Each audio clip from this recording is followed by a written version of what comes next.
اعوذ باللہ من الشیطان الرجیم بسم اللہ الرحمن الرحیم۔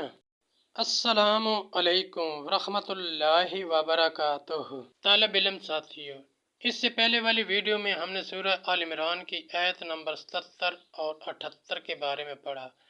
اس ویڈیو میں ہم سورہ آل عمران پارہ نمبر 3 آیت نمبر 79 تا 81 کا ترجمہ، تفسیر، عربی، شان نزول کے بارے میں پڑھیں گے اور قرآن کی روشنی میں اہم دینی مسائل بھی سیکھیں گے۔ لنک میں نے اس ویڈیو کے ڈسکرپشن میں شیئر کر دیا ہے۔ فرمان علی شان ہے کہ علم حاصل کرنا ہر مسلمان مرد عورت پر فرض ہے۔ اے اللہ ہمارے علم میں اضافہ فرما، آمین۔ آیت نمبر 79۔ ما کان لبشر ان یؤتیہ اللہ الکتاب والحکم والنبوۃ ثم یقول للناس کونوا عبادا لی من دون اللہ ولکن کونوا ربانیین بما کنتم تعلمون الکتاب وبما کنتم تدرسون۔ ترجمہ: کسی آدمی کا یہ حق نہیں کہ اللہ اسے کتاب اور حکم و پیغمبری دے، پھر وہ لوگوں سے کہے کہ اللہ کو چھوڑ کر میرے بندے ہو جاؤ۔ ہاں، یہ کہے گا کہ اللہ والے ہو جاؤ اس سبب سے کہ تم کتاب سکھاتے ہو اور اس سے کہ تم درس کرتے ہو۔ آیت نمبر 80۔ وَلَا يَأْمُرُكُمْ أَن تَتَّخِذُوا الْمَلَائِكَةَ وَالنَّبِيِّينَ أَرْبَابًا أَيَأْمُرُكُمْ بِالْكُفْرِ بَعْدَ إِذْ أَنْتُمْ مُسْلِمُونَ۔ ترجمہ: اور نہ تمہیں یہ حکم دے گا کہ فرشتوں اور پیغمبروں کو خدا ٹھہرا لو، کیا تمہیں کفر کا حکم دے گا بعد اس کے کہ تم مسلمان ہو لیے۔ آیت نمبر 81۔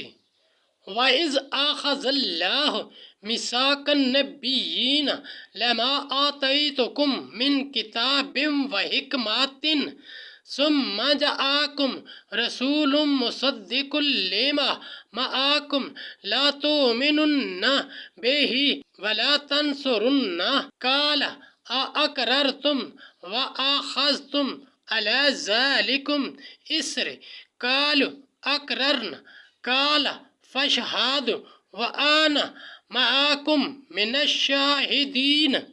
ترجمہ: اور یاد کرو جب اللہ نے پیغمبروں سے ان کا عہد لیا جو میں تم کو کتاب اور حکمت دوں، پھر تشریف لائے تمہارے پاس وہ رسول کہ تمہاری کتابوں کی تصدیق فرمائے، تو تم ضرور ضرور اس پر ایمان لانا اور ضرور ضرور اس کی مدد کرنا۔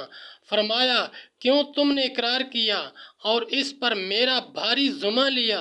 سب نے عرض کی، ہم نے اقرار کیا۔ فرمایا، تو ایک دوسرے پر گواہ ہو جاؤ اور میں آپ تمہارے ساتھ گواہوں میں ہوں۔ تفسیر اور شان نزول۔ اور کمال علم و عمل عطا فرمائے اور گناہوں سے معصوم کرے، یہ انبیاء سے ناممکن ہے اور ان کی طرف ایسی نسبت بہتان ہے۔ آیت نمبر 78 کا شان نزول۔ نجران کے نصارہ نے کہا کہ ہمیں حضرت عیسیٰ علیہ السلام نے حکم دیا ہے کہ ہم انہیں رب مانیں۔ اس آیت میں اللہ تعالیٰ نے ان کے اس قول کی تکذیب کی اور بتایا کہ انبیاء کی شان سے ایسا کہنا ممکن ہی نہیں۔ اس آیت کے شان نزول میں دوسرا قول یہ ہے کہ ابو رافع یہودی اور سید نصرانی نے سرور عالم صلی اللہ علیہ وآلہ وسلم سے کہا، یا محمد، آپ چاہتے ہیں کہ ہم آپ کی عبادت کریں اور آپ کو رب مانیں؟ حضور اکرم صلی اللہ علیہ وآلہ وسلم نے فرمایا، اللہ کی پناہ کہ میں غیر اللہ کی عبادت کا حکم کروں۔ نہ مجھے اللہ نے اس کا حکم دیا، نہ مجھے اس لیے بھیجا۔ ربانی کے معنی عالم فقیہ اور عالم بعمل اور نہایت دیندار کے ہیں۔ اس سے ثابت ہوا کہ علم و تعلیم کا ثمرہ یہ ہونا چاہیے کہ آدمی اللہ والا ہو جائے، جسے علم سے یہ فائدہ نہ ہوا اس کا علم ضائع اور بیکار ہے۔ اللہ تعالیٰ یا اس کا کوئی نبی ایسا کسی طرح نہیں ہو سکتا۔ حضرت علی کرم اللہ وجہہ نے فرمایا کہ اللہ تعالیٰ نے حضرت آدم اور ان کے بعد جس کسی کو نبوت عطا فرمائی ان سے سید انبیاء محمد مصطفیٰ صلی اللہ علیہ وآلہ وسلم کی نسبت عہد لیا، اور انہیں انبیاء نے اپنی قوموں سے عہد لیا کہ اگر ان کی حیات میں سید عالم صلی اللہ علیہ وآلہ وسلم مبعوث ہوں تو آپ پر ایمان لائیں اور آپ کی نصرت کریں۔ اس سے ثابت ہوا کہ حضور اکرم صلی اللہ علیہ وآلہ وسلم تمام انبیاء میں سب سے افضل ہیں، یعنی سید عالم محمد مصطفیٰ صلی اللہ علیہ وآلہ وسلم، اس طرح کہ ان کی صفات و احوال اس کے مطابق ہوں جو کتب انبیاء میں بیان فرمائے گئے ہیں۔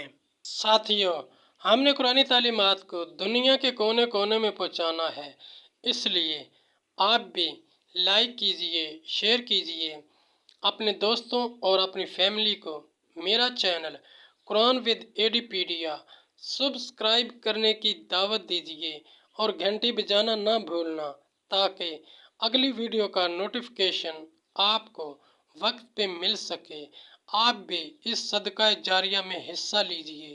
اللہ کریم ہم سب کی نیک اور جائز حاجات پوری فرمائے، آمین یا رب العالمین۔